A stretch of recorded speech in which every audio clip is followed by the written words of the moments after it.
456 Keluarga Fu. Nama, kelahiran kembali penggarap abadi perkotaan penulis, Dewa Pedang 10 Mil, Si Li Jiansen.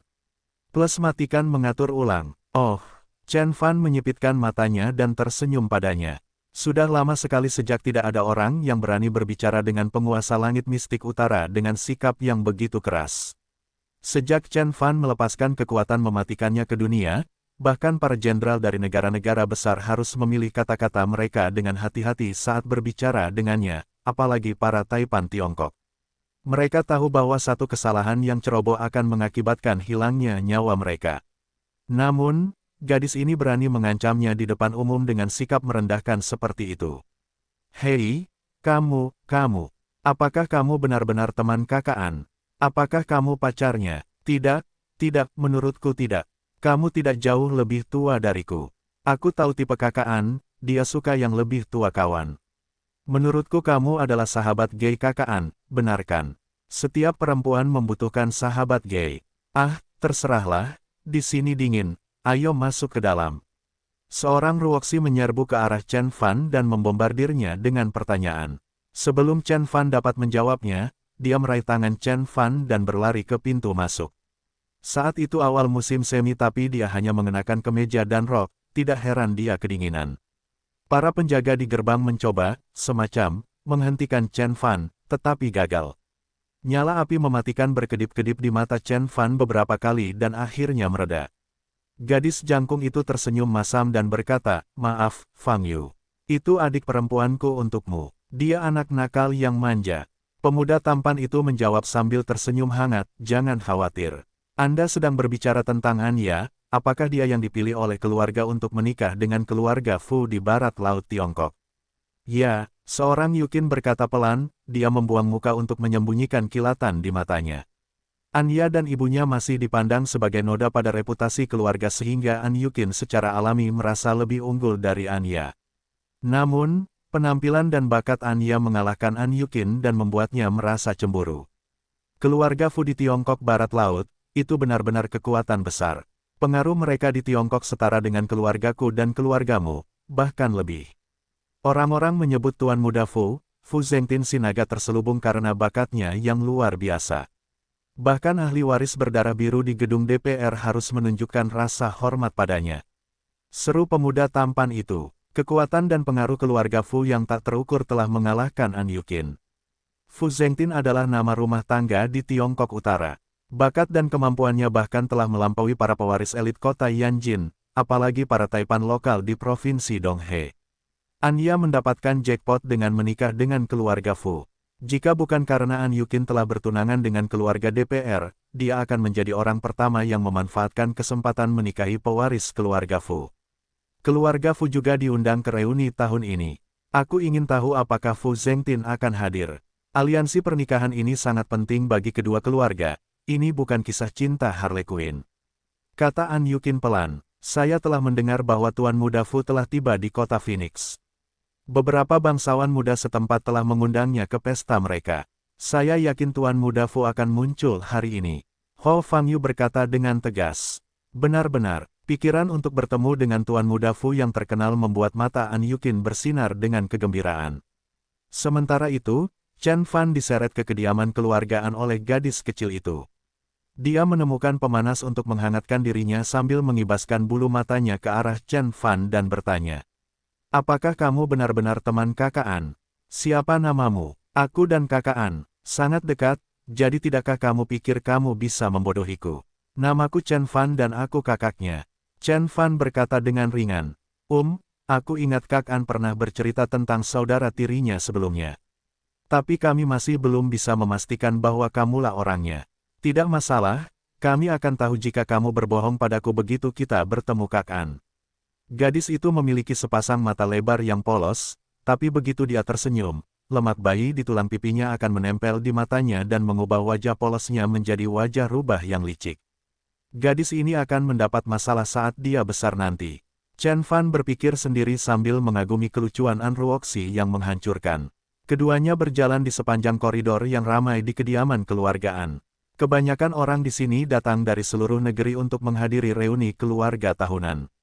Setiap orang dari mereka membawa kesan kemewahan dan kekayaan tentang mereka dan kecuali Chen Fan, tidak ada tamu yang melihat seperti orang kelas pekerja. Chen Fan menonjol di antara orang-orang kaya seperti jempol. Namun, karena dia ditemani oleh putri kedua dari tuan keluarga, Chen Fan tidak mendapat tatapan mencemooh sebanyak yang dia bayangkan. Chen Fan dengan mudah membujuk gadis lugu dan mudah tertipu itu untuk mengungkapkan rencana keluarga untuk Anya. Jadi benar bahwa mereka akan menikahkan saudari An dengan Fu Zengtin dari keluarga Fu. Saya telah mendengar tentang mereka di kehidupan terakhir saya. Mereka adalah keluarga yang kuat dan kuno di barat laut Tiongkok, kekuatan nyata yang harus diperhitungkan. Fu Zengtin adalah nama yang terkenal, sama seperti sepupuku Wang Chen dari keluarga Wang. Aliansi keluarga An dan keluarga Fu sungguh mengesankan. Chen Fan tersenyum sinis dan berkata dengan dingin. Tidak ada yang bisa bangkit melawan persatuan dua raksasa kecuali aku, Chen Beixuan. Tak lama kemudian mereka tiba di halaman yang suram dan tampak menjemukan, seorang Ruoxi bergegas melewati pintu masuk dan berteriak sekuat tenaga. Kakak An, coba tebak siapa yang ada di sini. Xiaoxi, apakah itu kamu? Sebuah suara familiar terdengar dari dalam ruangan. Ada perhatian penuh kasih dalam nada yang sedikit memantul ke atas, dan terlihat jelas bahwa pembicara sangat memedulikan An Ruoxi. Itu kakak An. Chen Fan sedikit menggigil dan tiba-tiba menjadi takut untuk mengambil langkah lagi. Adikmu ada di sini, kakak An, keluarlah dan temui kakakmu. Seorang Ruoxi menarik lengan gadis itu dan memohon dengan nada kekanak-kanakan. Gadis itu tersenyum masam dan akhirnya keluar dari kamar dan muncul tepat di depan Chen Fan. Dia mengenakan gaun kipau bersulam hijau dengan rambut disanggul. Penampilannya yang lembut dan indah sangat kontras dengan lanskap Tiongkok Utara yang menjemukan dan membosankan. Siapa yang kamu bicarakan? Pemandangan Chen Fan yang berdiri di dekat pintu masuk telah menghentikan tembakannya. Dia tiba-tiba berubah menjadi patung beku. Tertegun, dia ternganga ke arah Chen Fan tanpa mengucapkan sepatah kata pun. Saudara laki-laki, setelah beberapa saat, matanya akhirnya berbinar gembira. Dia memegang kusen pintu untuk menenangkan diri dan bertanya dengan suara gemetar. Ya, itu aku. Emosi yang kuat dan rumit bergolak di dalam diri Anya. Dia memperhatikan saat Chen Fan mendekat padanya, satu tangan dengan lembut melingkari pinggang mungilnya sementara yang lain dengan lembut mengarahkan kepalanya ke dadanya. Kak An, aku kembali sekarang. Aku minta maaf karena membuatmu mengkhawatirkanku. Aku berjanji mulai sekarang aku tidak akan pernah menyerah padamu, tidak akan pernah mengecewakanmu, tidak akan pernah berlarian dan meninggalkanmu. Chen Fan menunduk dan berkata dengan penuh kasih. Dia memegang Anya dengan cara yang sama seperti yang dia lakukan ketika Chen Fan kecil mendapat masalah dan membutuhkan tempat untuk bersembunyi. Buho, Xiao Fan, aku sangat merindukanmu. Aku sangat lega kamu masih hidup. Anya melingkarkan lengannya di leher Chen Fan dengan erat seolah dia takut kehilangan dia kapan saja. Air mata tumpah dari matanya dan membentuk tetesan di pipinya. Keduanya berpelukan untuk waktu yang lama dan mereka menikmati setiap detiknya. Sementara dalam pelukan satu sama lain, masalah mereka seakan mencair semua, meninggalkan diri mereka untuk hidup di saat di mana dunia hanya tinggal mereka dan pemikiran mereka untuk satu sama lain. Seorang Ruoxi menutup mulutnya dan memutar matanya karena terkejut saat dia berpikir sendiri. OMG, dia bukan kakaknya, dia pacar kakak An. Jika kakak An sudah punya pacar di provinsi Jiangnan, apa yang akan terjadi dengan perjanjian pernikahan dengan keluarga Fu? Setelah sekian lama, Anya akhirnya teringat bahwa mereka tidak sendirian. Dia dengan lembut mendorong Chen Fan menjauh dan menghapus air mata di pipinya. Dia kemudian menatap tajam ke arah Chen Fan. Kamu masih bertingkah seperti anak kecil, tolong jangan membuat Xiaoxi menertawakanmu. Kamu adalah adikku, jadi apa salahnya memeluk adikku? Chen Fan berpura-pura terlihat polos dan menjawab. Anya terkikik setelah melihat ekspresi konyol di wajah Chen Fan. Chen Fan berhenti sejenak dan mengingat mengapa dia ada di sini. Wajahnya sedikit menggelap dan bertanya, Kak An, aku sudah mendengar tentang lamaran pernikahan antara kamu dan keluarga Fu. Apakah keluargaan memaksamu melakukan ini? Kalau begitu, aku ingin tuan keluargaan memberitahuku siapa yang memaksamu menyetujui pernikahan itu. Mata Chen Fan berbinar dingin saat dia bertanya. Labu kuning itu gelisah karena kemarahan tuannya dan ia bergerak-gerak gelisah. Sword of Essence Restoring bersenandung seolah siap menyerang dan memakan darah manusia. Melihat amarah Chen Fan yang hendak berkobar, dia menahan Chen Fan dan berkata, "Tenanglah, kamu. Mereka tidak benar-benar memaksaku." Anya berkata sambil ragu-ragu, "Saya setuju untuk kembali bersama mereka dengan sukarela karena Tuan An telah berjanji untuk melindungi grup Jin Xiu. Ditambah lagi, saya masih memiliki kerabat di sini, dan mereka sangat merindukan saya." "Apa yang salah dengan itu? Bagaimana dengan keluarga Fu?" Wajah Chen Fan menjadi gelap. Anya tahu bahwa Chen Fan sangat protektif terhadapnya sejak mereka masih anak-anak. Dia telah memukuli seorang pengganggu di kelasnya yang memanggilnya bajingan. Dengan kekuatan mengerikan Chen Fan, Anya tahu bahwa dia akan melakukan hal yang jauh lebih buruk pada keluargaan daripada hanya menghajar mereka. Oleh karena itu, Anya buru-buru membuat jawaban improvisasi untuk menenangkannya. "Keluarga Fu, itu masih dalam pembicaraan. Belum ada yang akan diputuskan sampai saya menyetujuinya. Ditambah lagi, saya bukan remaja lagi. Saya harus mendapatkan menikah suatu hari nanti." Chen Fan mengangkat tanda dan mengunci tatapan tajamnya pada Anya. "Kakak An, berhentilah berbohong padaku. Mereka membuatmu tinggal di sudut kumuh tempat para pelayan dulu tinggal, mengapa kamu masih berbicara mewakili mereka? Jika mereka dengan tulus ingin berbaikan padamu karena mereka merasa kasihan atas apa yang telah mereka lakukan, aku tidak akan menyentuhmu, mereka. Tapi sekarang," Chen Fan tersenyum dingin. "Penjaga di pintu bahkan tidak mendengar namamu. Kamu tidak bodoh, jadi kenapa kamu tidak memberitahuku apa maksudnya? Mereka ingin menahanmu di sini sebagai properti mereka untuk dijual. Spesimen langka di kandang, siap untuk pembeli." Ucapan terang-terangan Chen Fan membuat Anya tersenyum masam. Dia tahu bahwa Chen Fan mengatakan yang sebenarnya. Anya dulunya memiliki sedikit harapan untuk menemukan keluarga di sini, lagi pula, dia memiliki hubungan darah dengan keluargaan. Namun, apa yang telah dilakukan keluargaan padanya sangat mengecewakannya. "Jangan khawatir, aku belum menyetujui pernikahan itu, bahkan jika kamu tidak datang kepadaku, aku berencana untuk menjelaskannya kepada kakekku." Anya mengangkat dagunya dan mengumumkan dengan tegas. "Mereka telah menginvestasikan banyak waktu dan uang pada Anda, apakah menurut Anda mereka akan membiarkan Anda pergi begitu saja?" Chen Fan bertanya. "Mereka telah mengambil keuntungan dari keluarga yang sedang berduka dan memaksa seorang gadis yang tidak bersalah untuk menikah. Aku tidak peduli siapa mereka dan apa yang mereka lakukan, aku akan membuat mereka membayar kesalahan yang telah mereka lakukan pada adikku." Tiba-tiba, suara dingin terdengar di halaman yang dingin. "Anya, siapa badut yang mengoceh ini? Anya, siapa badut yang mengoceh ini?" Chen Fan menoleh ke arah pembicara. Dia menyaksikan kerumunan besar berbaris ke halaman dan yang memimpin kerumunan itu adalah pasangan tua berambut putih.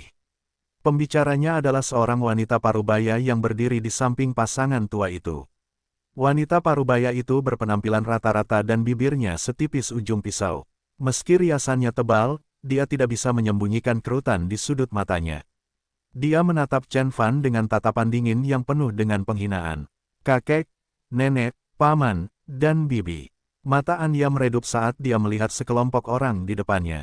Kegembiraan di matanya digantikan dengan emosi yang rumit. Wanita parubaya itu adalah bibi Anya. Dia menangkap Chen Fan dengan tatapan bertanya-tanya. "Siapa kamu? Bagaimana kamu sampai di sini?" "Keamanan, keamanan." Para penjaga menggumamkan jawaban secara serempak dan hendak maju ke depan. "Hei, hentikan, kalian semua, dia adalah saudara laki-laki kakak Anya, dan aku membawanya ke sini." Gadis kecil itu berteriak dengan panas. "Oh, itu kamu, Xiaoxi." Melihat itu adalah anak kesayangan Antiansu, wanita parubaya itu tiba-tiba tersenyum dan berkata, "Xiaoxi, kamu gadis yang baik. Tapi pria ini jahat, dia hanya menginginkan uang kita, seperti semua orang jahat di luar sana." Chen Fan berdiri dan menyaksikan percakapan lucu itu dengan acuh tak acuh. "Saudari An, apakah ini yang disebut kerabatmu?" Chen Fan melirik Anya dan bertanya. "Terima kasih." Anya menggigit bibir bawahnya saat dia menahan komentar menghina wanita parubaya itu. Dia mengangguk perlahan dan menyakitkan. Meskipun Anya memiliki hubungan darah dengan pria dan wanita ini, mereka adalah pelaku yang memisahkan orang tuanya dan meninggalkannya. Bahkan setelah menghabiskan 3 bulan bersama, mereka tetap memperlakukannya seperti orang asing. Mereka tidak pernah menganggap Anya sebagai anggota keluarga mereka sendiri, Sebaliknya, mereka memandangnya seolah-olah dia hanyalah sebuah barang.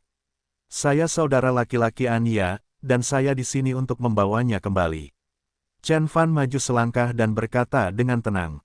Apa? Kata-kata Chen Fan telah menggemparkan kerumunan. Wanita parubaya itu buru-buru menyela.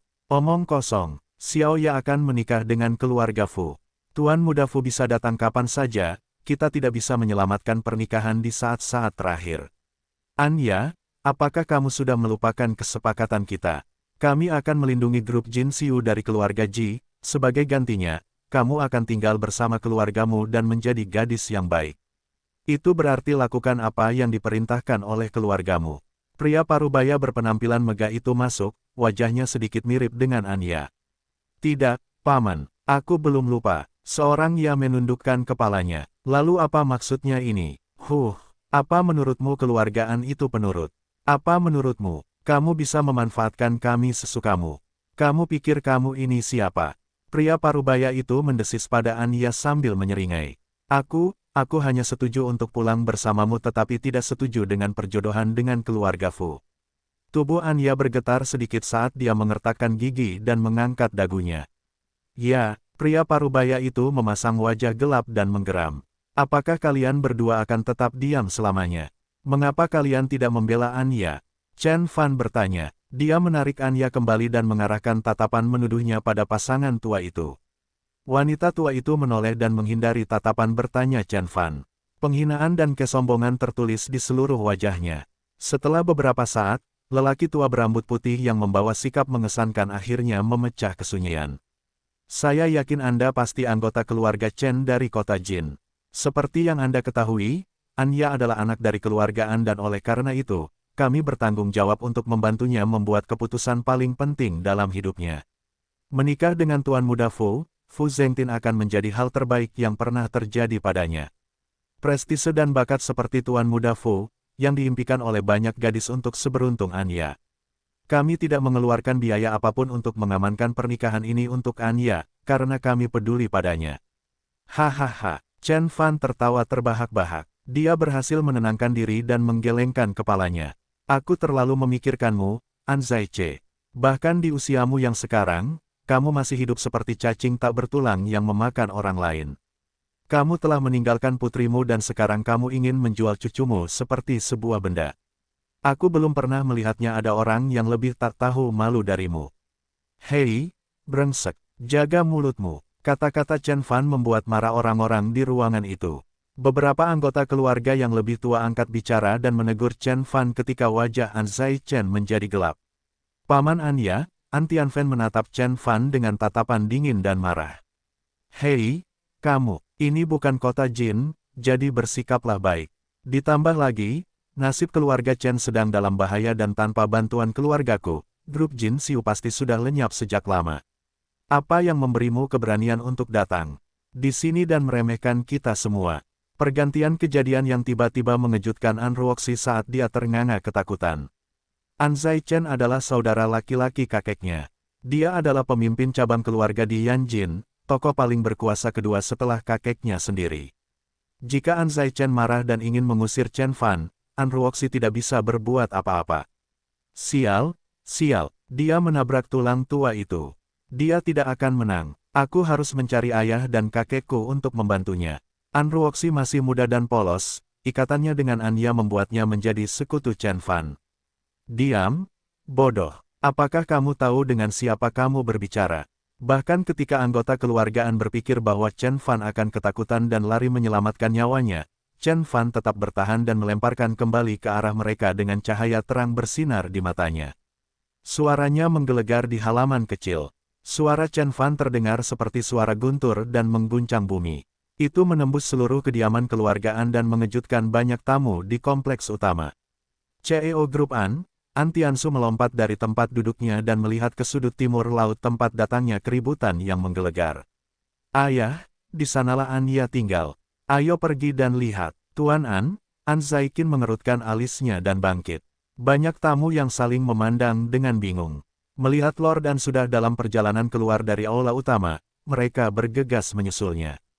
Seorang Yukin meletakkan cangkir tehnya dan bangkit dari tempat duduknya. Sial, Xiao Si telah membawa pria itu ke Anya. Aku ingin tahu apakah dia baik-baik saja.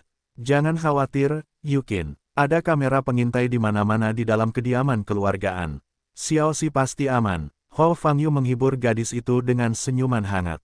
Lalu ia berkata dengan percaya diri, keluargaan telah berkembang selama ratusan tahun. Mereka menghadapi masalah yang jauh lebih besar daripada sekadar pencuri kecil. Bahkan pengguna pasukan internal harus berpikir dua kali sebelum berbuat macam-macam dengan keluargaan, apalagi anak muda. Benar, seorang Yukin melihat kebenaran dalam kata-katanya. Dia berhasil menenangkan diri dan mendapatkan kembali sikapnya yang dingin dan tidak bisa diubah. Tapi aku masih penasaran siapa yang berani membuat keributan di sini. Jika pemuda yang kita temui di pintu masuk itu, aku tidak akan membiarkan dia lolos begitu saja. Cahaya tajam bersinar di mata An Yukin saat dia mengumumkan.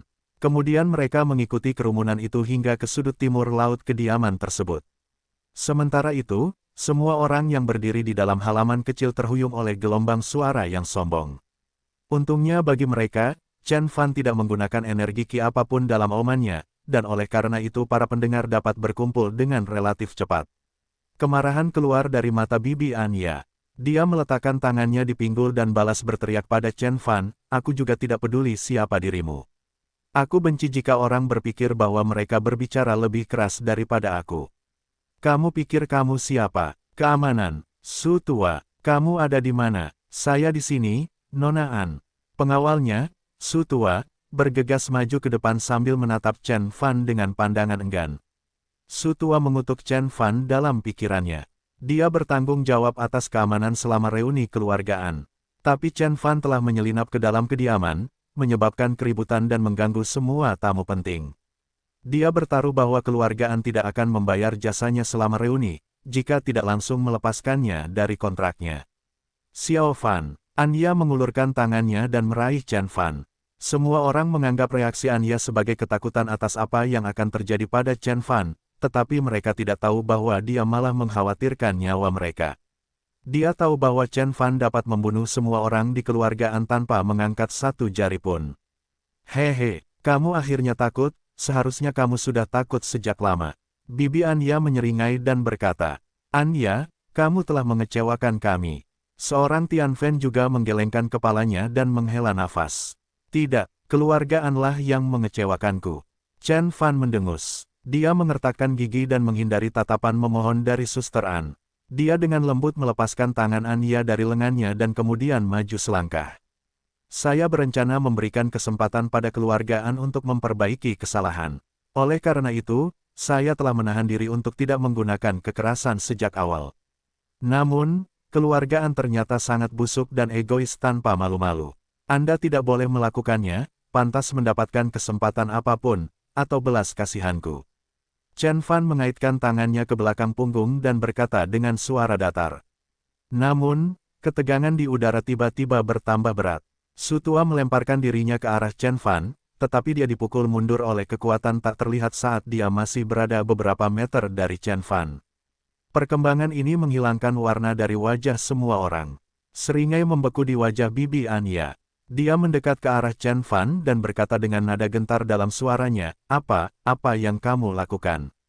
Ini adalah keluargaan, jadilah, bersikaplah. Petik 2. Gu. Sebelum dia bisa menyelesaikan kalimatnya, Chen Fan menamparkan wajahnya, membuatnya terguncang kembali. Bibi Anya terjatuh, begitu cepat hingga tubuhnya berubah menjadi bayangan. Tubuh tak bernyawanya berputar di udara sebelum jatuh ke tanah. Wajahnya yang berlumuran darah sedikit ambruk di tempat tulangnya retak. Beraninya kamu menyakiti orang. Kemarahan dan keterkejutan mengubah wajah An Tianfen. Dia menunjuk dengan jari gemetar ke arah Chen Fan. Aku tidak hanya memukuli orang, tapi aku juga membunuh mereka. Awasi saja aku. Chen Fan menyeringai jelek dan menjawab. Serang, serang, jatuhkan dia. Sekarang, seorang Tianfen berteriak sambil menginjak tanah dengan cemas. Para penjaga mengertakkan gigi dan melemparkan diri ke arah Chen Fan dengan enggan. Dengan satu lambaian tangan, Chen Fan mengirimkan kekuatan dan memukul mundur para penyerang ini, membuat tubuh mereka terbang, beberapa penjaga bahkan mendarat di atap. Menyingkir dari hadapanku, Chen Fan dengan cepat mengirim penjaga dan muncul tepat di depan An Tianfen. Saya telah memberi Anda kesempatan untuk bertobat, tetapi Anda tidak mengambilnya. Sekarang sudah terlambat, Chen Fan berkata dengan acuh tak acuh sambil perlahan mengangkat tangannya ke bahunya, siap untuk menjatuhkannya. Kehidupan telah hilang dari wajah An Tianfen. Bahkan An Zaichen terlalu terpesona dengan perkembangan tersebut sehingga tidak bisa melakukan apapun. Mereka berdua adalah orang biasa dan belum pernah melihat kekuatan seperti itu sebelumnya. Tiba-tiba, sebuah suara terdengar dari halaman. Berhenti, berhenti. Suara itu terdengar di antara kerumunan besar yang memenuhi halaman. Pemimpin orang banyak, juga pembicara, dia adalah orang yang memiliki sikap yang mengesankan. Pemandangan suaminya membuat wajah An Zaichen dan An Tianfen bersinar dengan gembira. Ketua, pria itu adalah ketua Dewan Direksi Ans Group, An Tiansu. Berdiri di sampingnya adalah Tuan An sendiri, An Zaiqin, dan An Yuqin, Hou Fangyu, dan banyak pemimpin keluarga An lainnya. Ada juga beberapa tamu yang bercampur di antara wajah-wajah yang dikenalnya. Hei, sial, Tuan dan ketua keluarga kita ada di sini. Apa yang bisa kamu lakukan sekarang? Seorang Tianfen menyeringai dan bertanya dengan dingin. Seorang Ruoxi menutup mulutnya dan menutup matanya saat dia berlari bersembunyi di belakang Anya. Namun, An Yuqin sudah melihatnya. Wanita muda itu menarik telinga An Ruoxi dan menariknya keluar dari sampulnya. Apakah kamu melakukan ini? Seorang Tiansu terkejut dengan apa yang dilihatnya di dalam halaman. Dia memasang wajah tegang dan bertanya pada Chen Fan. Kerumunan lainnya juga menatap Chen Fan, beberapa kebingungan, dan yang lainnya ketakutan. Tidak ada yang mengira seorang pemuda sekuat itu mampu menghadapi selusin penjaga sekaligus. Namun, Chen Fan telah memilih lawan yang salah dan mengacak-acak bulu keluargaan yang perkasa. Sudah banyak orang yang menggelengkan kepala, berdoa untuk Chen Fan. Apakah menurutmu mereka bisa menyelamatkanmu? Chen Fan tidak terpengaruh oleh kerumunan besar itu. Pandangannya pada An Tianfen tidak goyah sedikit pun. Apa yang akan kamu lakukan? Seorang Tianfen menyadari niat mematikan di mata Chen Fan dan ketakutan karenanya. Dia merasakan keringat dingin mengalir dari punggungnya saat dia perlahan mundur. Berlutut, Chen Fan menggeram dan menendang kaki An Tianfen, mematahkannya dalam sekejap. Dengan suara keras, An Tianfen jatuh ke tanah. Tangannya meraih luka di kakinya saat dia menjerit kesakitan. Kamu sedang mendekati kematian. Perkembangan tersebut membuat marah massa. Seorang Tiansu memutar matanya tak percaya dan wajahnya yang gelap menjadi tegang karena marah. Api hitam berkobar di dalam dirinya, mengubah wajahnya hingga dia tampak seperti harimau rakus yang siap menerkam mangsanya. Tidak ada keraguan bahwa ketua kerjasama multitriliun itu sedang gusar. Tindakan Chen Fan mengejutkan An Yuqin dan An Ruoxi. Mereka tidak akan pernah mengira bahwa Chen Fan akan melukai siapapun di keluarga An di siang hari bolong. Kehilangan harapan terakhirnya, Anya akhirnya menutup matanya dan menyerah pada apa yang akan terjadi. Situasinya telah meningkat hingga tidak bisa kembali lagi. Xiao Fan adalah saudara laki-lakiku, keluargaku yang sebenarnya. Aku selalu berada di sisinya apapun yang akan dia lakukan. Jika dia ingin mengunjungi neraka, aku akan mengikutinya juga. Dengan pemikiran itu, Anya membuka matanya lagi. Dia menyadari bahwa dengan tekad barunya, dia bisa melihat lebih jelas sekarang. Kamu adalah pengguna pasukan internal, bukan? Apakah menurutmu trik kecilmu akan membuatmu aman? Seorang Tiansu mendengus dan berteriak, Saudara Xin. Bos An, aku membantumu. Seorang pria parubaya berbadan tegap dengan wajah kusam melangkah maju. Terlepas dari penampilan wajahnya yang biasa, dia memiliki dua lengan yang sangat panjang yang jatuh dari bahunya hingga mencapai lutut. Wajah pria itu dipenuhi kerutan, dan meskipun penampilannya polos, cahaya tajam bersinar di matanya secara tiba-tiba, sebuah tanda kekuatan luar biasa pria itu. Dia adalah Xin Souqiong, seorang master yang pendiam namun kuat dari Sekte Pi Gua Sage Agung. Saya mendengar bahwa dia telah mencapai puncak budidaya kekuatan internal dan hanya setengah langkah lagi untuk mencapai level Grandmaster. Pemandangan petarung itu menarik perhatian Hou Fangyu. Dia bergumam pelan. Kebanyakan orang yang pernah mencoba seni bela diri pasti terkejut dengan pengungkapan Hou Fangyu. Grandmaster disebut naga sejati. Jika Xin Souqiong hanya tinggal setengah langkah lagi untuk mencapai level itu, pria itu pasti bukan tandingannya. Aku yakin dia adalah wali keluargaan. Seseorang berseru, memang benar, ayah telah meminta bantuan Paman Xin beberapa waktu yang lalu. Dia pernah menjadi pejuang perkasa di Provinsi Donhe, dan diberi julukan, Sin tak terkalahkan. Seorang Yukin tersenyum dingin sambil menatap tajam ke arah Chen Fan. Ah, itu Paman Sin. Itu berarti, seorang Ruoxi menutup mulutnya untuk menahan tangisan ketakutan. Dia sangat menyadari kekuatan pengawal ayahnya. Paman Sin telah meninju seekor harimau sampai mati tepat di depannya. Tidak mungkin Chen Fan bisa bertahan saat bertarung melawan Paman Sin. Pemuda ini berada dalam masalah setinggi lututnya. Banyak orang menggelengkan kepala dan meratap. Nak, kamu seharusnya tidak datang. Aku tidak akan membunuhmu karena kamu masih terlalu muda untuk mati. Tapi aku harus mematahkan kakimu sebagai pelajaran bagimu. Sin yang tak terkalahkan perlahan mendekat ke Chen Fan saat dia meratap. Tiba-tiba, dia meluruskan punggung rampingnya menjadi pedang. Dia mengulurkan kedua lengannya, memperlihatkan ujung jari yang berkilauan, hasil dari penguatan terfokus selama beberapa dekade. Chen Fan nyaris tidak melirik Sin Souqiong. Keluargaan mungkin cukup mudah tertipu hingga membayar mahal untuk meminta perlindungan dari petarung level semi-transcendent. Tapi Chen Fan bisa membunuh petarung itu bahkan tanpa mengangkat satu jari pun. Tunggu, tiba-tiba, tuan-tuan, seorang Zaikin akhirnya memecah kesunyian. Sin Souqiong segera mundur dan berdiri di samping dalam diam. Semua orang, termasuk Antian Fan memandang tuan tua dengan penuh harap. Anak muda, apakah kamu mengatakan kamu berasal dari keluarga Chen? Seorang Zaikin mengalihkan pandangannya dari Chen Fan ke Anya dan kemudian kembali ke Chen Fan. Sedikit keterkejutan dan ketidakpercayaan muncul di matanya. Keluarga Chen yang mana? Oh, maksudmu keluarga Chen di Provinsi Jiangnan. Saya pernah mendengar bahwa Anya tinggal bersama keluarga Chen tertentu di Provinsi Jiangnan sebelum dia kembali ke rumah. Dia berbicara tentang keluarga Chen di kota Jin. Dulunya merupakan kekuatan yang harus diperhitungkan. Tapi salah satu anggota mereka yang paling kuat terbunuh tahun lalu, jadi ceritanya berbeda sekarang. Gelombang gumaman terdengar di antara kerumunan. Kakek, dia adalah saudara laki-laki kakak An. Tolong jangan biarkan Paman Sin menyakitinya. Seorang Ruoxi mengerahkan keberanian sebanyak yang dia bisa dan memohon. Gadis bodoh, tutup mulutmu. Seorang Yukin menatap gadis itu dengan tatapan panas dan mengangkat tangannya untuk berpura-pura memberikan hukuman. Seorang Ruoxi bergegas bersembunyi di balik Hou Fangyu. Keluarga Chen dari kota Jin. Seorang Tiansu mengerutkan alisnya dan berusaha keras mengingat apa yang dia ketahui tentang keluarga itu.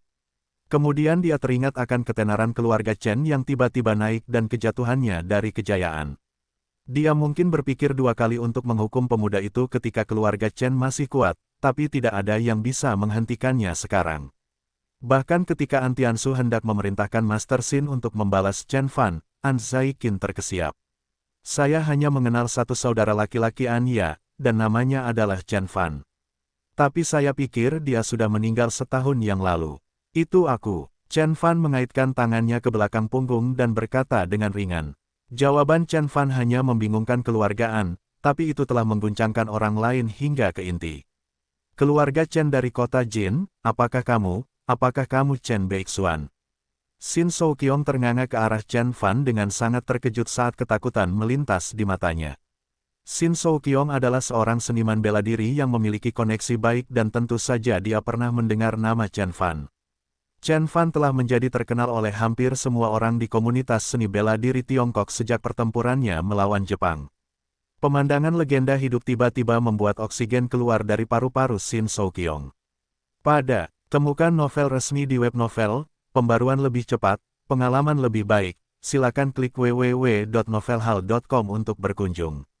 Di bawah pandangan semua orang yang tidak percaya, Sin yang tak terkalahkan yang perkasa berlutut dan bersujud kepada Chen Fan. Bahkan ketika dia melakukannya, dia menggumamkan sesuatu dengan sangat gentar dan hormat. Sin Souqiong dari Sekte Pi Gua Sage Agung, menyambut Anda, Tuan Chen Beixuan. Itu adalah Chen Beixuan. Sin Souqiong tidak pernah berpikir bahwa dia akan melihat legenda seperti itu. Dia menyesali semua yang dia katakan sebelumnya dan berharap Chen Fan tidak terganggu oleh kesombongannya. Lagi pula, dia hanyalah makanan yang tidak berarti di mata Chen Fan. Karena itu, Chen Fan telah menjadi begitu kuat sehingga bahkan para Grandmaster pun menjadi umpan meriam di bawah kekuatannya yang menghancurkan, apalagi petarung semi-transcendent. Saudara Sin, apa maksudnya ini?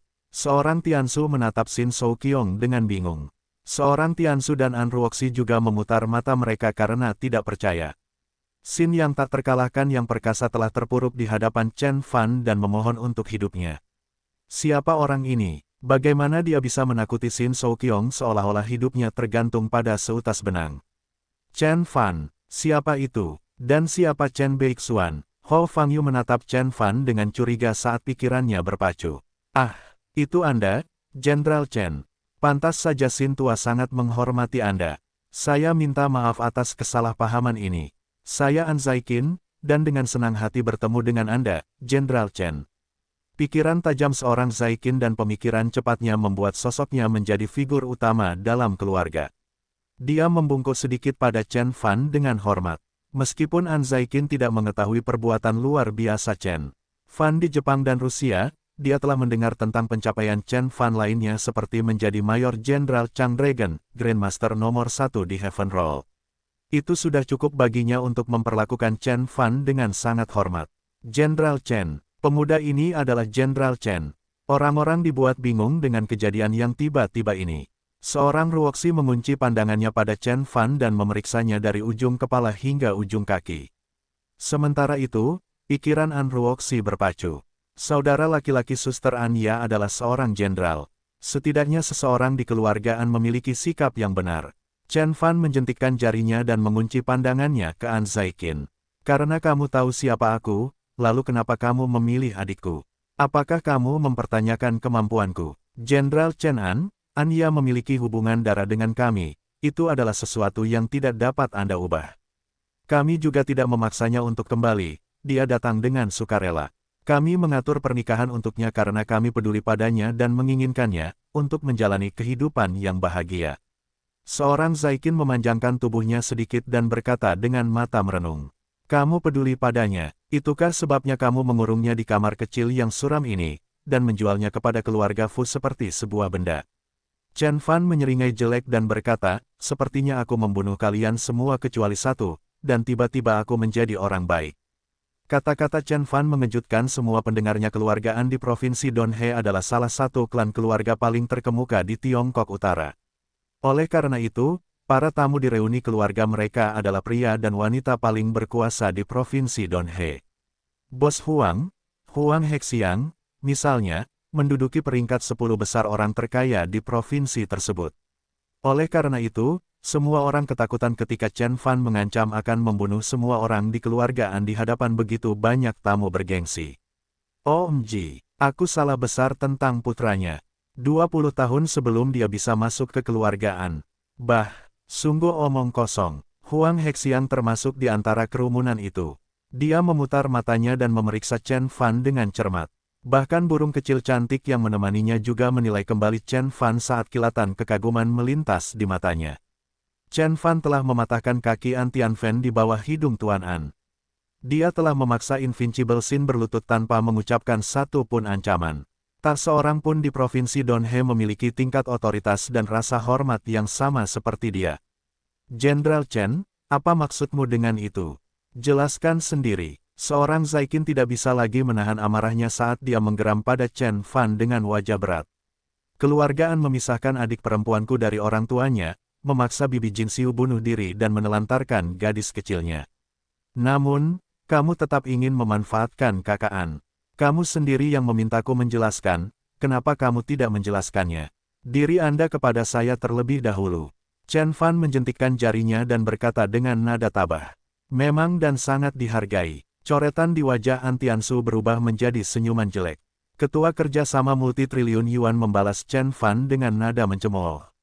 Chen Beixuan, saya tahu Anda adalah Mayor Jenderal di Naga Chang dan mengklaim supremasi di Provinsi Jiangnan. Tetapi Anda tidak berada di Provinsi Jiangnan, Anda berada di wilayah saya, jadi lakukan apa yang saya katakan. Seorang Tiansu mengumumkan dengan penuh semangat. Suaranya penuh dengan nada merendahkan. Kami adalah keluargaan yang perkasa di Provinsi Donhe, elit Tiongkok Utara. Bahkan keluarga berdarah biru di kota Yanjin tidak berani membuat klaim berani yang sama seperti yang dilakukan Chen Fan. Chen Fan hanya mendengus sebagai balasan dan menunggu langkah An Zaiqin selanjutnya. Pikiran seorang Zaiqin berpacu saat dia menghitung langkah selanjutnya. Seorang Zaiqin tahu lebih banyak tentang Chen Fan daripada An Tiansu. Namun, dia hanya mendengar sedikit demi sedikit perbuatan Chen Fan di luar Tiongkok sehingga dia juga tidak sepenuhnya mengetahui hal tersebut. Meski begitu, fakta bahwa Chen Fan telah memaksa Han Juntu berlutut adalah tanda kekuatan luar biasa yang mendukungnya. Keluarga Han hanyalah kekuatan lokal dan tidak ada apa-apanya jika dibandingkan dengan keluarga Han. Keluarga Han tidak akan tunduk pada seorang Grandmaster, bahkan jika dia telah mendapatkan dukungan Liu Chen. Jadi siapa sebenarnya yang berada di belakang Chen Beixuan? Apa yang membuatnya begitu berani? Pikiran seorang Zaiqin berpacu saat dia berjuang untuk mencapai suatu kesimpulan. Sementara itu, Shin Souqiong meringis pada keluarga Han, berharap mereka dapat mengetahui petunjuk tentang kekuatan mematikan Chen Fan. Chen Fan telah mengalahkan seluruh pasukan, mendatangkan malapetaka di Jepang dan menimbulkan ketakutan di hati para pemimpin Jepang.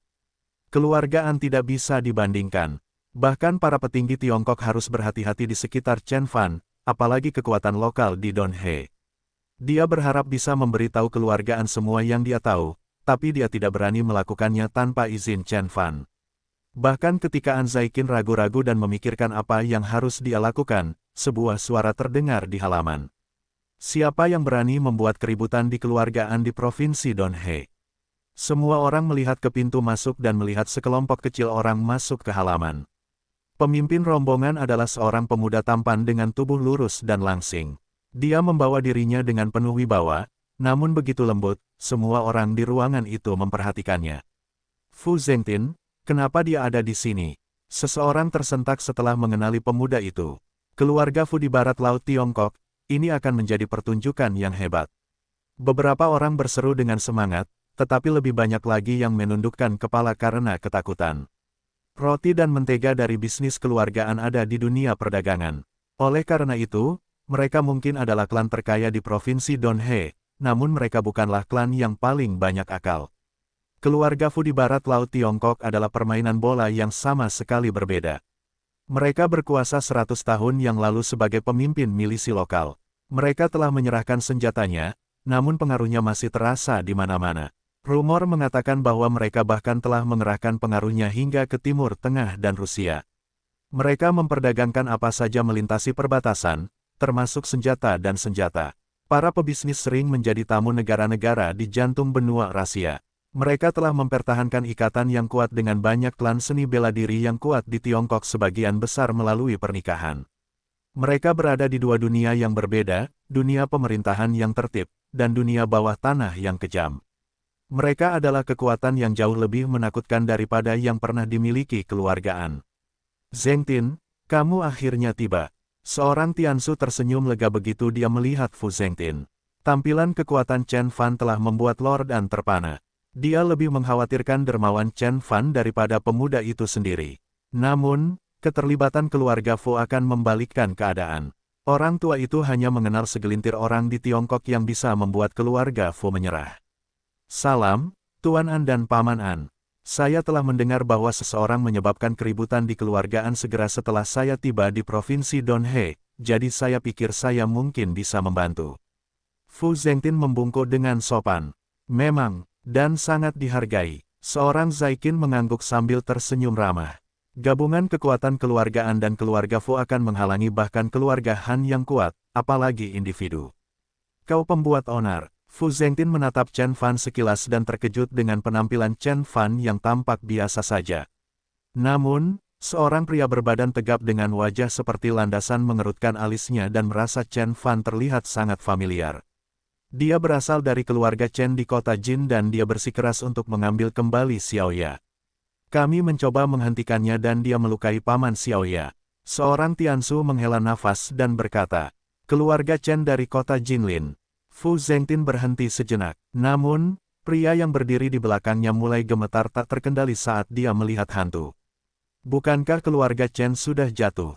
Tidak ada seorang pun yang membawa panji Chen Beixuan sejak kematiannya bahkan ketika Fu Zengtin berkata dengan nada mengejek, pria parubaya di belakangnya melangkah maju dan membungkuk kepada Chen Beixuan dengan penuh hormat. Saya Wu Shenhu dari keluarga Wu. Merupakan kehormatan bagi saya untuk bertemu dengan Anda, Tuan Chen. Mohon maafkan kelancangan kami. Paman Wu, apa yang kamu lakukan? Fu Zengtin tercengang dengan apa yang dilihatnya.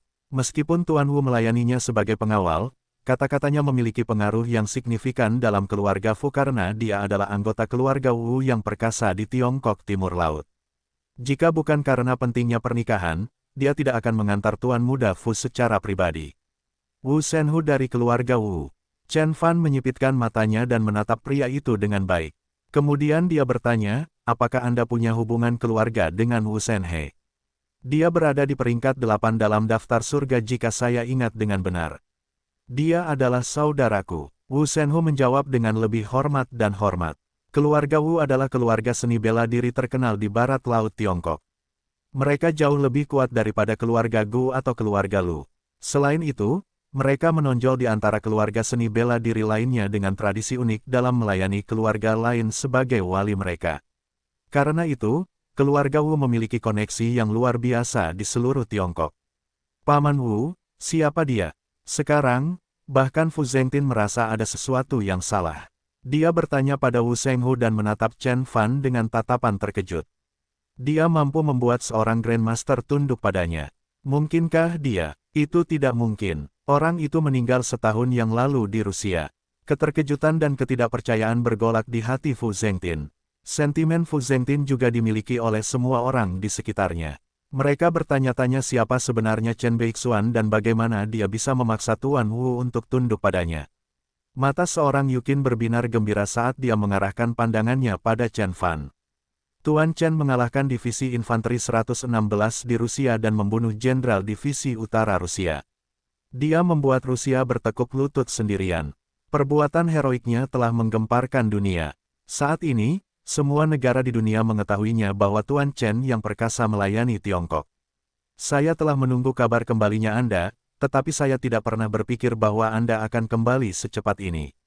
Wu Shenhu mengumumkan dengan hormat, memilih setiap kata dengan hati-hati. Dia bukan hanya seorang Grandmaster tetapi juga pemimpin klan dari keluarga yang kuat. Oleh karena itu, dia memiliki koneksi yang baik dengan Tiongkok dan telah mengetahui berita terbaru tentang Chen Fan. Anya adalah adikku, dan dia dipaksa menikah dengan keluarga Fu. Menurutmu apa yang harus aku lakukan? Chen Fan bertanya sambil tersenyum. Apa? Wajah Wu Shenhu menjadi gelap.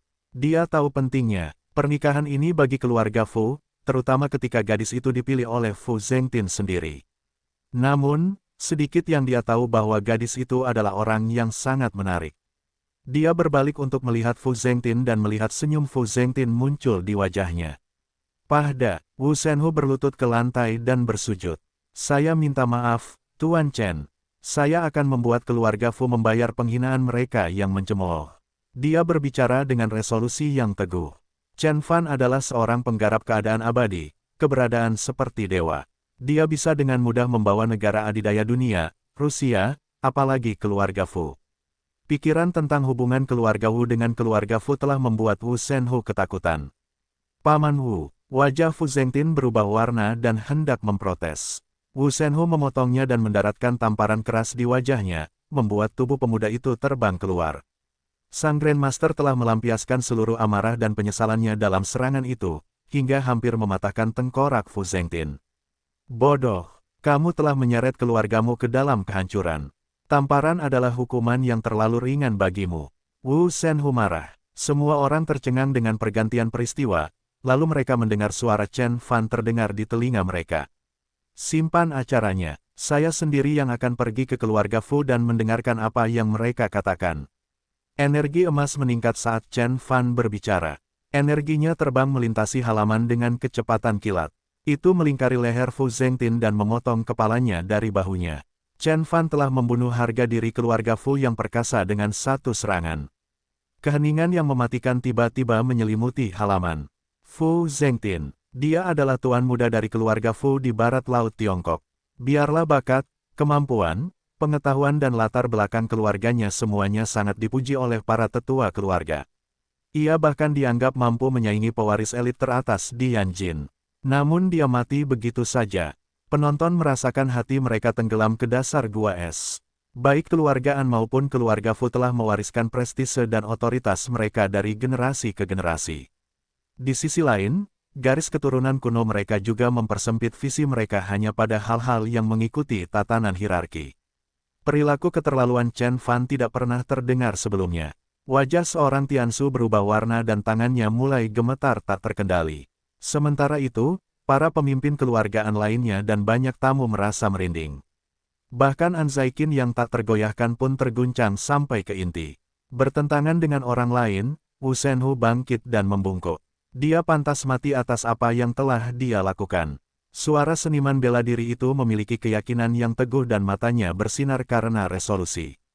Dia telah mencapai tingkat pencapaian yang cukup tinggi untuk sepenuhnya memahami kematian seorang pejuang negara abadi. Begitu seorang kultivator mencapai keadaan abadi, dia tidak lagi dianggap sebagai makhluk fana. Sebaliknya, dia akan menjadi makhluk seperti dewa atau orang bijak yang tercatat dalam legenda.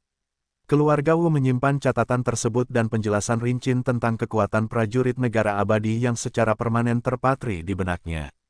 Pada zaman kuno, seorang pejuang negara abadi akan menyematkan sebuah kerajaan di bawah sepatu botnya, membuat dan melepas boneka di atas tahta dengan seenaknya.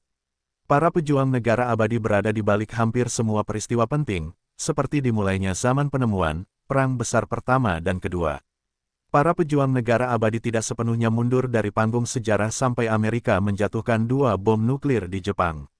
Meski begitu, banyak pejuang negara abadi hanya mundur dari garis depan namun masih beroperasi dalam. Bayang-bayang di banyak negara kecil, pemimpin sekte dari sekte Hong, misalnya, telah meletakkan dasar bagi kelompok internasional yang dapat menyaingi kekuatan tentara suatu negara. Oleg, Raja Serigala Darah dulunya adalah jenderal di Uni Soviet dan memiliki jutaan tentara-tentara merah di bawah komandonya. Mantan pedang sage Jepang telah memanipulasi istana Jepang dan secara langsung mempengaruhi peristiwa Perang Tiongkok-Jepang. Jenderal Ye dari Gunung Yan telah memimpin Qian selama 60 tahun dan tetap tak terkalahkan. Sekarang ada Chen Beixuan, yang bisa membuat negara adidaya dikalahkan dan mengalahkan pasukan berkekuatan 1000 orang. Semua hal menunjuk pada satu kesimpulan, pejuang negara abadi memiliki kekuatan yang tak terbayangkan dan lebih baik dibiarkan saja. Bagi Wu Shenhu, tindakan bodoh Fu Zengtin yang memaksa saudara perempuan Chen Fan menikah adalah bunuh diri. Jika Fu Zengtin tidak terpikat oleh penampilan Anya, keluarga An tidak akan pernah pergi jauh-jauh ke Zonghai untuk membawa kembali gadis yang mungkin sudah mereka lupakan. Tidak mungkin terjadi sebaliknya. Anya bukanlah putri sah dari keluargaan dan oleh karena itu, jika keluargaan mengusulkan pernikahan antara Fu Zengtin dan seorang bajingan, mereka hanya akan melampiaskan kemarahan Fu Zengtin pada diri mereka sendiri dengan kata-kata seperti, beraninya kamu melamar anak perempuan tidak sah dengan pewaris keluarga Fu saya. Apakah Anda mencoba menghina kami? Oleh karena itu, Wu Shenhu segera mengetahui bahwa Fu Zengtin lah yang bersaing untuk mendapatkan tangan gadis cantik itu. Kalau tidak, pernikahan ini tidak akan pernah terjadi. Tuan Fu akan melakukan hal yang sama seperti yang saya lakukan pada putranya setelah saya menjelaskan kepadanya siapa Chen Fan, dan apa yang telah dilakukan Fu Zengtin terhadap saudara perempuannya. Wu Shenhu berpikir dalam hati. Dibandingkan dengan menjatuhkan kemarahan seorang pejuang negara abadi ke seluruh keluarga, kehilangan ahli waris adalah harga yang lebih kecil yang harus dibayar. Chen Fan sudah lama mengetahui bahwa Fu Zengtin adalah pelaku sebenarnya. Meskipun dia tidak tahu kapan dan bagaimana dia bertemu Anya, dia melewati garis merah dan karena itu dia harus membayar harga tertinggi. Tuan Wu, apa maksudmu dengan itu? Seorang Zaiqin menahan keterkejutannya dan bertanya dengan suara berat. Dia tidak bisa membayangkan bahwa seorang seniman bela diri muda bisa menakuti tuan keluarga dari keluarga Wu yang perkasa. Keluarga Wu memiliki Wu Shenhe yang berada di peringkat 8 dalam daftar surga, dan apa yang dimiliki Chen Fan. Tuan Chen berasal dari alam abadi. Dia adalah legenda hidup. Siapapun yang menghina dia atau keluarganya harus menanggung akibatnya. Wu Shenhu berbalik dan melirik tajam ke arah An Zaiqin, saat energi mematikan yang bergolak di sekelilingnya tiba-tiba menyapu seluruh ruangan. Anggota keluargaan akhirnya menyadari bahwa pria parubaya di belakang Fu Zengtin sebenarnya adalah seorang petarung yang kuat. Seorang Zaiqin juga memanggilnya Tuan Wu, menunjukkan bahwa dia adalah penguasa keluarga Wu di barat laut Tiongkok. Keluarga Wu di barat laut Tiongkok. Prestise dan reputasi seperti itu. Tanpa perlindungan keluarga Wu, keluarga Fu pun tidak akan bisa bertahan selama ini. Tuan Wu, saya tidak begitu yakin dengan maksud Anda. Apa itu keadaan abadi? Seorang Tiansu mengerutkan alisnya dan bertanya. Pejuang negara abadi adalah kenangan yang sudah lama terlupakan bagi sebagian besar manusia. Sebagian besar orang di ruangan itu belum pernah mendengar hal seperti itu, apalagi melihatnya di kehidupan nyata. Pengetahuan mereka tentang dunia seni bela diri berhenti di tingkat Grandmaster. Namun, mereka juga sadar bahwa bahkan Grandmaster yang paling kuat pun harus berhati-hati di sekitar klan keluarga yang perkasa. Seorang Zaikin adalah satu-satunya yang terpukul oleh wahyu tersebut. Dia sedikit menggigil dan berseru, keadaan abadi. Saya pikir mereka menghilang beberapa dekade yang lalu. Memang, Tuan Chen adalah satu-satunya pejuang negara abadi yang diketahui publik. Wu Shenhu mengumumkan dengan tegas. Chen Fan naik ke tampuk kekuasaan dengan menimbulkan kekacauan di luar Tiongkok. Dia seorang diri yang telah menghancurkan seluruh dunia gelap. Sebagai seniman bela diri Tiongkok, Wu Shenhu ingin membayangkan dirinya menikmati kejayaan Chen Fan. Jadi dia dalam keadaan abadi. Seorang Zaikin menatap Chen Fan dengan tatapan tidak percaya. Seorang Zaikin adalah penguasa keluarga dari keluargaan dan berusia 80-an. Dia tumbuh dengan mendengarkan kisah-kisah yang tak terbayangkan tentang para pejuang negara abadi. Ketakutan dan kegelisahan yang dibawa oleh kisah-kisah itu sebagai seorang anak masih melekat di benaknya. Dia ingat satu kisah yang menceritakan kisah seorang pejuang negara abadi yang mengalahkan seorang panglima perang dan pasukannya yang berjumlah 10.000 orang. Baru-baru ini, Tuan Chen mengalahkan divisi infanteri 116 di Rusia dan membunuh jenderal mereka. Bahkan para pemimpin Rusia pun menyerah pada kekuasaan Tuan Chen dan terpaksa menandatangani gencatan senjata. Saya ingatkan Anda untuk tidak mengulangi kesalahan yang sama. Wu Shenhu berkata penuh arti sambil menatap An Zaikin. Wahyu baru ini membuat ketakutan dan keterkejutan berlipat ganda di dalam diri para pendengarnya. Dia telah membunuh 10.000 tentara dan membunuh jenderal mereka. Lebih buruk lagi, bahkan para pemimpin Rusia pun menyerah padanya. Semuanya terdengar sangat keterlaluan sehingga dalam benak mereka melihat Chen Fan berubah menjadi pahlawan super berjubah. An Tiansu, An Yuqin, dan Hou Fangyu ternganga menatap Chen Fan dengan bodoh karena tidak percaya. Kaki seorang Zaikin gemetar dan hampir menyerah. Dia menghela nafas dan tiba-tiba menangkupkan tinjunya ke arah Chen Fan. Selamat datang, Tuan Chen. Mohon maafkan orang tua bodoh ini karena tidak mengenali siapa Anda. Kemudian An Zaikin membungkuk dalam-dalam pada Chen Fan. Seluruh halaman menjadi sunyi senyap. Semua orang menyaksikan Lord An yang perkasa, bahkan dengan segala rasa hormat dan gengsi yang dia berikan, membungkuk kepada pemuda itu dengan sangat hormat. Ayah, seorang Tiansu pucat pasi, diam dan berlutut, mintalah pengampunan guru abadi Chen. Seorang Zaikin membantah dengan pedas. Wajah seorang Tiansu berubah dari hijau menjadi merah dan kemudian dari merah menjadi gelap. Pada akhirnya, semua warna dan kehidupan hilang dari wajahnya, mengubahnya menjadi bola pucat. Mendengar perintah ayahnya, dia perlahan-lahan menekuk lututnya, melawan keengganan dan rasa malu saat dia bersujud. An Zaichen, An Tianfen, An Yuqin dan Hou Fangyu menyaksikan dalam diam. Mereka menyaksikan kejadian yang luar biasa. Seorang ketua perusahaan multi-triliun yuan telah bersujud kepada seorang pemuda. Memaksa para penguasa keluargaan untuk bertekuk lutut dan membunuh pewaris keluarga Fu tanpa konsekuensi apapun. Apakah ini artinya menjadi pejuang negara abadi? Hou Fangyu menatap Chen Fan dengan tatapan ketakutan. Peristiwa hari ini telah mengubah pandangan dunianya sepenuhnya.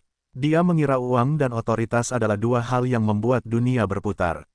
Betapapun kuatnya seorang seniman bela diri, mereka harus tunduk di hadapan para elit papan atas. Bahkan pejuang perkasa seperti Invisible Sin dan Wu Shenhu harus melayani para elit.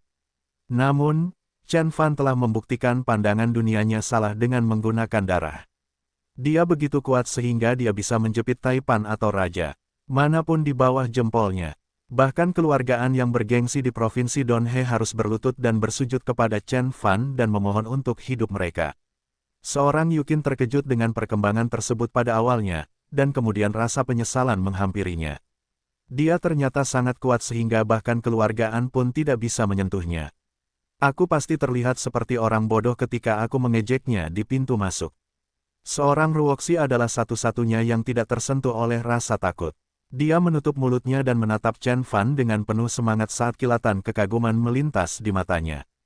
Dia benar-benar hebat. Sungguh luar biasa jika aku bisa menikah dengannya seperti yang dilakukan Kak Anya. Keheningan yang tebal menggantung di udara bahkan lama setelah An Tiansu berlutut. Chen Fan berdiri dengan acuh tak acuh. Kehadirannya seakan selaras dengan aliran energi di sekitarnya. Emas itu berputar-putar di langit, mengeluarkan suara gemuruh yang dalam seperti jet tempur yang bisa menukik ke bawah kapan saja. Tampilan kekuatan telah memenuhi hati setiap orang dengan rasa takut dan gentar. Pemandangan kekuatan yang tak terbayangkan juga telah menghilangkan angin dari layar An Tiansu dan merampas harapan terakhirnya. Kepalanya terkulai dari bahunya dengan lesu saat dia memohon untuk hidupnya. Seorang Zai Chen dan An Tianfen tercengang dengan pergantian acara. Ketakutan membuat kaki mereka ambruk dan membuat keduanya tersungkur ke tanah. Tuan Abadi, keluarga Wu akan memastikan bahwa keluarga An memperbaiki kesalahan yang telah mereka lakukan terhadap Nona An. Mohon ampuni nyawa mereka untuk saat ini, dan saya akan memastikan bahwa mereka menebus kesalahan Anda. Wu Shenhu melirik diam-diam ke arah Sword of Essence Restoring saat dia memohon dalam ketakutan. Ya, keluarga An akan memastikan kita memperbaiki kesalahan kita. Seorang Zaikin bergegas untuk masuk. Tidak ada yang mengucapkan sepatah kata pun saat mereka menahan napas sambil menunggu jawaban Chen Fan dengan penuh harap. Setelah sekian lama, Chen Fan akhirnya membalas keluarga An dengan menyarungkan pedangnya. Menebang, melihat situasi semakin memburuk, semua orang menghela nafas. Chen Fan mengaitkan tangannya ke belakang punggungnya dan berkata, "Aku akan mengampunimu demi saudari An. Tapi itu tidak berarti aku telah melupakan kejahatanmu. Jika kamu tidak menebusnya pada saudari An, aku akan melakukannya, mengubah keluarga An menjadi pertumpahan darah. Tolong yakinlah, Guru Abadi. Keluarga An akan menebus kesalahan yang telah kita lakukan padanya selama 2 bulan ini, tidak, selama 20 tahun. Keadilan akan ditegakkan, saya berjanji." An Zaikin berkata sambil keringat mengucur dari dahinya. Dia kemudian mengumumkan dengan nada suara yang sedikit lebih tinggi, "Tolong, Guru Abadi. Ikuti saya ke aula utama dan kita akan mendiskusikannya lebih lanjut." Chen Fan mendengus dan menatap Anya. Anya kembali menatapnya dengan tatapan lembut dan penuh kepercayaan. Melihat Chen Fan mengangguk, anggota keluargaan akhirnya menghela nafas lega. Dia sendirian menaklukkan seluruh provinsi Donhe. Seorang Yukin menyaksikan Chen Fan menghilang saat emosi yang kuat dan kuat muncul di dalam dirinya.